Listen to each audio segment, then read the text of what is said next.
नमस्ते, म दुर्गेश सेजी। आज मैले एउटा राम्रो टपिकमा सल्लाह अथवा डिस्कसन लिएर आएको छु।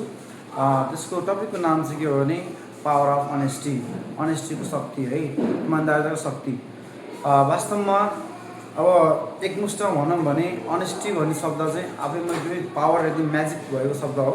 यसलाई चाहिँ जसले प्र्याक्टिस गर्छ, अभ्यास गर्छ, त्यो मान्छे कहिले पनि के अरे हार खाँदैन, कहिले पनि उसले कुनै उसमा कुनै फिल्डमा चाहिँ फेल हुँदैन। फेल भए पनि त्यो राम्रोसँग फेरि उभिएर अथवा चाहिँ फेरि उसले आफ्नो जुन फिल्डमा फेल भएको छ त्यो फिल्डमा राम्रो काम गर्न सक्छ, उसले हारेस खाँदैन है। त्यो अनेस्टी शब्द चाहिँ इमान्दारिता शब्द त्यति पावरफुल छ। त्यसलाई प्र्याक्टिस गरेर भने, त्यसलाई अभ्यास गरेर भने त्यति धेरै जोस, त्यति धेरै विचार बुद्धिहरू आउँछ है। अब सुनौँ, म त टिचर हो, आम टिचर, त्यही भएर म विद्यार्थीलाई प्रायः यो अनेस्टी भन्ने शब्द कतिको महत्त्वपूर्ण हुन्छ भनेर यसको बारेमा भन्न गइरहेको छु। Honesty the best policy to success in life. Honesty भनेको चाहिँ एउटा त्यस्तो एउटा बेस्ट रुल हो जसले हामीलाई लाइफमा सक्सेसफुल गर्न सक्छ। अनि यो विद्यार्थीको लाइफमा नि हुन्छ है।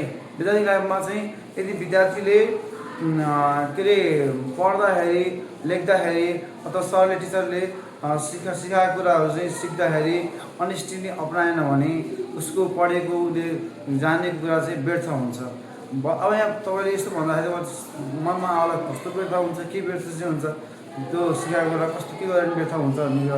अब के बुझ्नु पऱ्यो भने तपाईँहरूले यो अनेस्टी भन्नुले तपाईँ जस्तै एउटा विद्यार्थी छ, विद्यार्थीले चाहिँ पढ्यो के अरे क्लासमा छ, क्लासमा पढाइ भइरहेछ, अनि त्यहाँ पढाइ गर्दाखेरि सायद उसले एउटा कुरा कुनै वर्ड बुझेन, कुनै टपिक बुझेन, तर ऊ चुप्प लगाएर बसिरहेछ भने त्यो चाहिँ अनेस्टी भएन।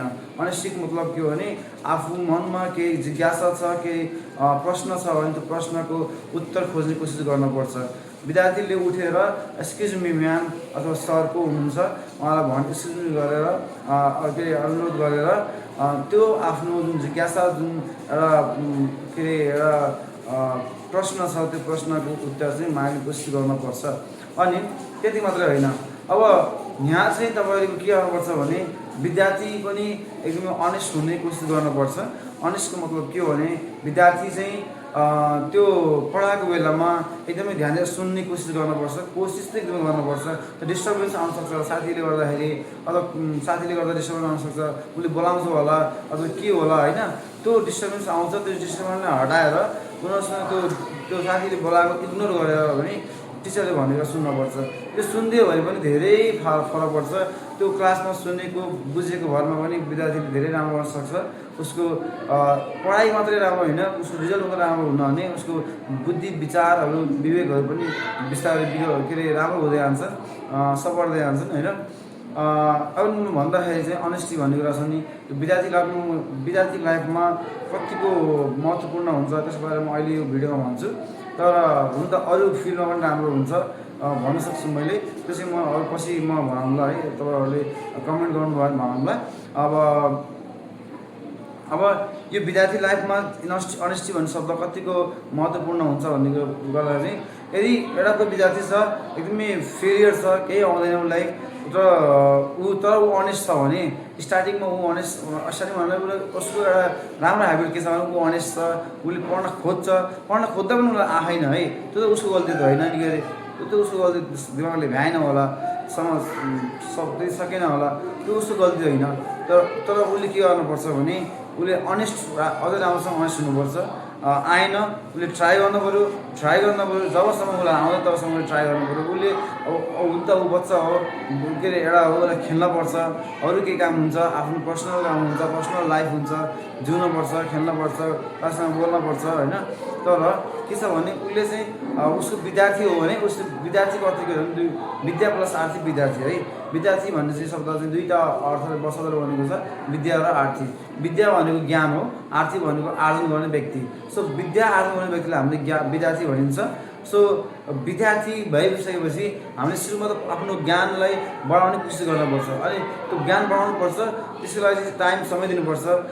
खेल्ने समय पनि हुन्छ नहुने होइन, खेल्नु पनि पर्छ। अलिक कम समय, अलि जस पढाइलाई पनि टाइम दिने, खेलाइलाई पनि टाइम दिने, अनि बाआमालाई टाइम दिने, घरमा सहयोग गर्ने, घरका कामहरू गर्ने, त्यसो गर्नुपर्छ। एउटा असल विद्यार्थी, एउटा अनेस्ट विद्यार्थीले के गर्छ भने घरमा भएका कामकाजहरू पनि बाआमासँग सोधेर गर्छ। अनि धेरै काम भयो भने बाआमा म यति काम गर्छु, मलाई धेरै काम भयो भने म त्यो पढाइ बिग्रिन्छ, म पढाइमा धेरै ध्यान सक्दिनँ, मलाई थोरै काम दिनु, अलिक सक्ने गरेर काम दिनु भनेर भन्न सकिन्छ। अनि भन्न सक्छ विद्यार्थी, त्यो अनेस्ट इमान्दार विद्यार्थीले त्यसरी भन्छ है। अनि उसले चाहिँ समय पाउँदाखेरि चाहिँ सकेको पढाइ पढ्छ। अनि बाआमासँग, हजुरआमासँग चाहिँ केही न केही उसले चाहिँ ज्ञानहरू लिइरहेको हुन्छ। ज्ञान चाहिँ पढाइ बुकबाट मात्रै लिन सकिन्न है, ज्ञान बुकबाट मात्रै पाइँदैन। ज्ञान भनेको चाहिँ तपाईँको के अरे बाआमाहरूसँग पनि ज्ञान लिन सकिन्छ, हामीले हजुरआमासँग ज्ञान लिन सकिन्छ। उहाँहरू यदि पढेको पनि छैन हुनुहुन्न भने त्यहाँ पनि हामीले लिन सकिन्छ। उहाँको कुनै पनि कहानी होला, कुनै घटना होला, त्यो बारेमा भन्दाखेरि त्यहाँ केही न केही सिकिन्छ, केही न केही बुझिन्छ होइन। अनि के छ भने विद्यार्थीले चाहिँ आफ्नो जुन दिनदिनै गर्ने कार्य हुन्छ, छिटो बिहान अलिक छिटो उठ्ने, मर्निङ सायद 5 बजे होला अथवा 4 बजे होला होइन, उठेर बिहान समयमा पढ्यो भने धेरै माइन्ड फ्रेस हुन्छ। इमान्दार भएर छिटो उठ्नुपर्छ। अल्छी भएर तपाईँको 7 बजे 8 बजे उठ्यो भने, 9 बजे उठ्यो भने त्यो चाहिँ इमान्दार भएन, त्यो चाहिँ अनेस्टी भएन। अनेस्टी हुनुको मतलब सही समयमा सुत्नु पऱ्यो। 9 बजे सुत्नुहोस्, 8 साढे 8 बजे सुत्नुहोस्, 9 बजे 10 बजे सुत्नु पनि हुन्छ। अनि उठ्दाखेरि 4:30 5 बजेतिर उठ्ने, बिहानको समयमा उठेर व्यायाम गर्ने, योगा गर्ने, एक्सर्साइज गर्ने, रनिङ गर्ने अलिअलि। अनि बाहिर जान सकिन्न भने घरमै एक्सर्साइज गर्ने अलिअलि, अनि त्यसपछि योगा ध्यानहरू गर्ने। अनि त्यसै गर्दा हाम्रो मेमोरी पावर बढ्छ होइन। अनि त्यो गऱ्यो भने त्यो अनेस्टी भनिन्छ त्यसलाई। तर हामीले किताबमा पढिरहेछौँ, अनि उयो गर्नुपर्छ भने पढिरहेछौँ, जङ्क फुड खानु हुन्न भने पढिरहेछौँ, अनि राम्रोसँग बोल्नुपर्छ, पोलाइटली बोल्नुपर्छ, तर हार्सली बोल्न हुन्न, के अरे तपाईँको रुडली बोल्न हुन्न, नराम्रो बोल्न हुन्न, अलि चोट लाग्ने शब्द बोल्न हुन्न भनेर सिकिन्छ। तर गरिन्न भने त्यो अनेस्टी भएन। तपाईँको इक्जाममा तपाईँले त्यो इक्जाम क्वेसन आउँदाखेरि चाहिँ अनेस्टी भने के अरे कसरी बोल्नुपर्छ भने क्वेसन आयो, प्रश्न आयो, अनि के खानुपर्छ, जङ्क फुड खानुहुन्छ हुन्न भनेर तपाईँ प्रश्न आयो, तपाईँले आन्सर दिनुभयो, आन्सर तपाईँलाई आउँछ दिनुभयो, तर तपाईँले बानी व्यवहार मात्रै लागु गर्नु भएन भने त्यो पढाइ कुनै काम छैन। त्यो पढाइको कुनै अर्थै भएन। पढाइको मिनिङ के हो तपाईँको? पढाइको अर्थ के हो भने तपाईँले केही सिक्नु हो, आफ्नो व्यवहारमा परिवर्तन ल्याउने हो। तर परिवर्तन ल्याउनु भएन भने त्यो पढाइको कुनै अर्थ हुँदैन। त्यस अर्थमा हाम्रो हाम्रो अहिले के छ भने यति भन्दै हामी अनेस्ट बन्नुपर्छ, इमान्दार बन्ने कोसिस गर्नुपर्छ। आफ्नो ड्युटी, आफ्नो कर्तव्य इमान्दार भएर गर्ने कोसिस गर्नुपर्छ। इमान्दार हुनुको अर्थ बुझ्नुपर्छ। अनि बल्ल हामी त्यो अर्थ बुझेर यसको राम्रोसँग अभ्यास गऱ्यो भने बल्ल हामी अगाडि बढ्न सक्छौँ। हामीले चाहेका, हामीले इच्छा गरेका, हाम्रो इच्छा कामनाहरू पुरा हुन्छ। यति भन्दै म बिदा हुन चाहन्छु। हस्, धन्यवाद।